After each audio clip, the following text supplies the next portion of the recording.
Hello everyone, this is In-Game Arts. We're doing another boxing, another offline product game review. This is Donut County for the PlayStation 4, but being played and tested on my PlayStation 5. To jump right into it, this physical copy here comes with the update version 1.01 already on the disc, and at the time I making this video, there were no updates available, which is extremely nice to see. Now, like always, I play all my games completely offline with an unregistered account, and I didn't experience any game-breaking bugs or issues throughout the entire time I played this game. It was completely smooth sailing all the way to the beginning and end. And as well, I was still unlocking trophies with my unregistered account.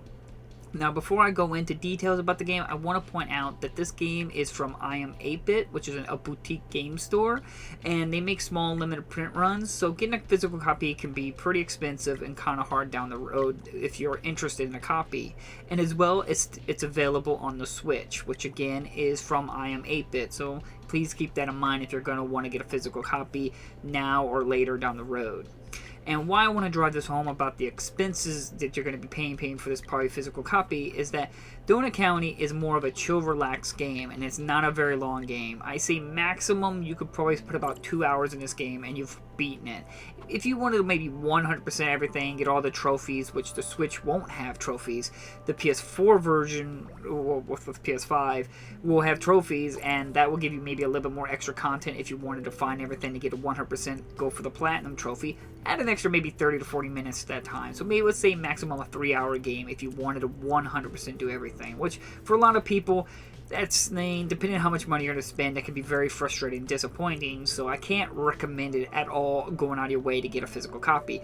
But I wanted to talk about Donut County, and I just was dying to play this game again, because I've actually played this game 3 times. This is the first time I've played it on PS5, which is a maximum of my 3rd time running through this game, because it's just a quick, easy pick-up and play enjoyable game.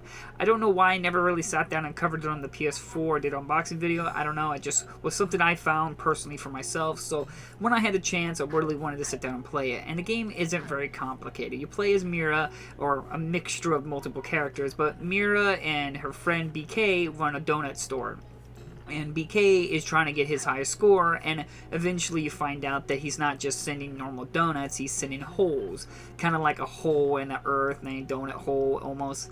But these holes can be absorbed from objects, and the hole gets bigger and bigger and bigger. The best way I can describe the experience is that, think of like something like Katamari Damacy, where you roll this ball around, and everything you keep picking up, it slowly gets bigger and bigger and bigger.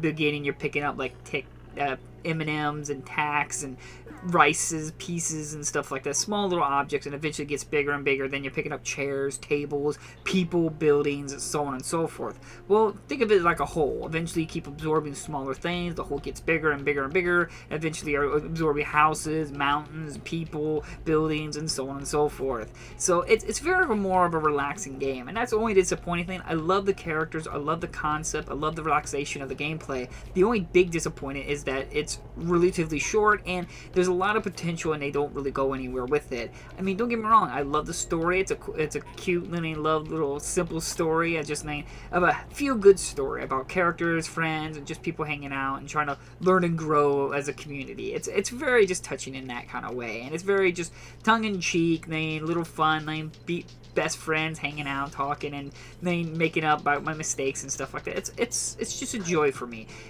Should you pick it up? Probably not.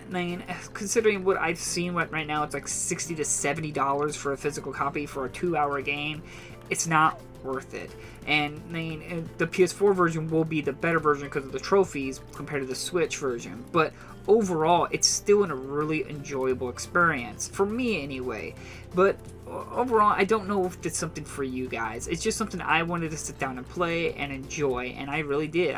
After playing so many games, it's nice to sometimes play these chill, relaxed games. And this one always left an impression on me. I don't know what it is. When I first played it, I just enjoyed the concept, the ideas, the characters, the overall environment, the graphics. I think the graphics are gorgeous.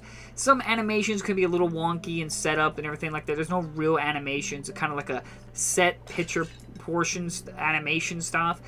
Some moments it works, some moments a little weird. And just to point out one little thing I think is maybe a little odd is that the dialogue exchange, sometimes the characters say LOL for laugh out loud. I don't know, it seems a little cringe at times. Sometimes it works, sometimes it's a little I don't know. Do people actually talk like that? Would they just say LOL when I ain't in public, or just in terms of saying laugh out loud? I don't know. I mean, most of the time they were using it as more of a sarcastic term, but overall, I still enjoyed the game. I enjoyed the characters, the story, the gameplay. It's just an easy game to pick up and play, the beginning and end, right off the bat over the weekend or something like that. And even when I went back to record it after just beating on my PS5, I just really just wanted to run through it all again and read all the characters, stories, and it's just a feel-good game. So like always, I will try to leave links down in the description if you're interested in a copy. In my opinion, it's not worth it going out of your way to spend big buku bucks to get a physical copy. It's just not worth it. There's no replay value. There's no real big draw for the game. But if you're a physical collector and you're looking for some unique game, some different game, or you really like supporting indie games, this game is really out there and it's really different and it's very unique for what it's trying to provide. The only thing I hope is we can get a Donut County 2, or somehow this one can be more expanded upon with ideas or something like that. I'm sure they're done with this. This is not going to get no updates or DLC or anything like that. But if I hope for a sequel, and that sequel could have random generator mode where you can just random levels and absorb stuff, maybe multiplayer if you will, and among other little things that add a lot more replay value and get to see more of the universe and the characters involved, like Mira, BK, and Coco, and so on and so forth. Possum, you just name it. All of them are very well written and very well done. So like always, thank you all so much for watching and giving me a moment to enjoy this simple little game. I'm sure it's not for everyone, and I fully understand it, why a lot of people would just scoff at the idea of this game, and especially the asking price now and on eBay and just kind of get a physical copy. But for me, it's just one of those games I can just come back and relax. I could definitely see next year just picking it up and playing it again all over again, just because I enjoy the relaxation of the game. So again, thank you all so much for watching, and I'll see you guys in the next unboxing video. Bye bye.